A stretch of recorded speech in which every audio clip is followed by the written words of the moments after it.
The logo of the Super Bowl used to be unique and creative.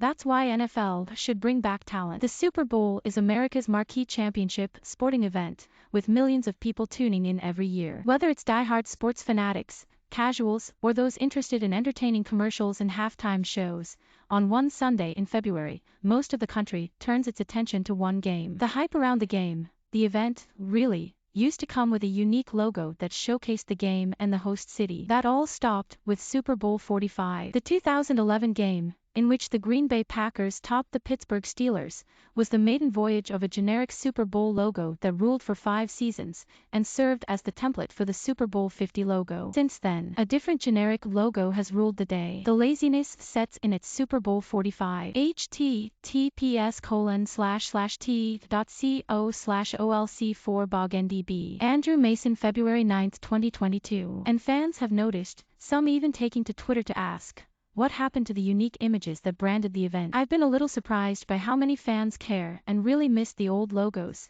said Paul Lukas, UniWatch founder and noted sports aesthetics expert. It seems like a missed opportunity to do something cool and instead they just do something boring. Super Bowl logos used to be substantially different every year, but over the last 12 years, they've become dull and repetitive, drained of real creativity. There's no quantifiable way to tell if this has impacted the NFL monetarily. Like most things, it's not making a dent in the league's profits. According to CNBC, the NFL made $9.8 billion in national revenue in 2021. Yet Lukas says the change among fans is clearly a net negative. When The Athletic's Chris Van Ene raised the subject on Twitter, NFL fans surely seem to agree. Why did the league change the approach to the logo? Well, the NFL hasn't officially stated its reasoning for creating a logo that is strikingly consistent year after year, but Lukas speculated the league wanted consistent branding for the event as a sort of safeguard. I think that the NFL views the Super Bowl itself as a brand, Lukas said. To them, that means they wanted to have consistent branding and consistent design every year. Landor, the branding firm that worked with the NFL to create the initial Lombardi Trophy-inspired template,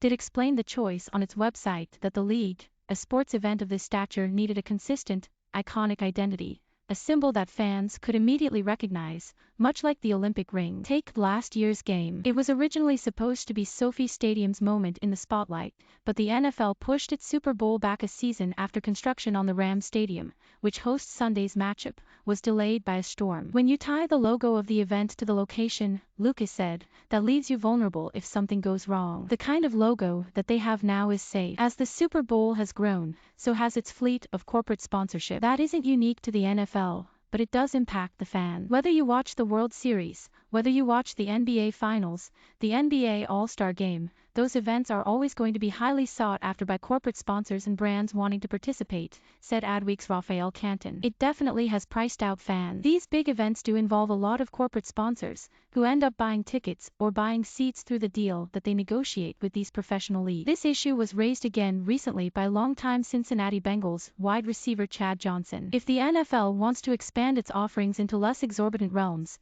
the zeitgeist says it could look to the world of cryptocurrency. With the rise of non-fungible tokens, commonly known as NFTs, a more creative Super Bowl logo could represent a golden opportunity. NFTs are one-of-a-kind digital files verified through the blockchain. Think rare baseball card, but created and stored in a tangle of next-generation internet connections instead of in your dusty garage. The Super Bowl will be awash in ads for cryptocurrency companies, but the NFL has been relatively hesitant to step into the futuristic and controversial financial frontier. NFTs are the one crypto space the NFL has clearly embraced, though. Earlier this season, the league announced a partnership with Dapper Labs, the company that runs Top Shot for the NBA, to turn exclusive video highlights into NFTs. But how valuable would an NFT of a logo that looks the same every year be? Not very. You are missing out on an opportunity with a unique look, Canton said. A return to some version of season-specific Super Bowl designs might carry more appeal. If the NFL does push further into that virtual space, maybe it will breathe life into its logos once again.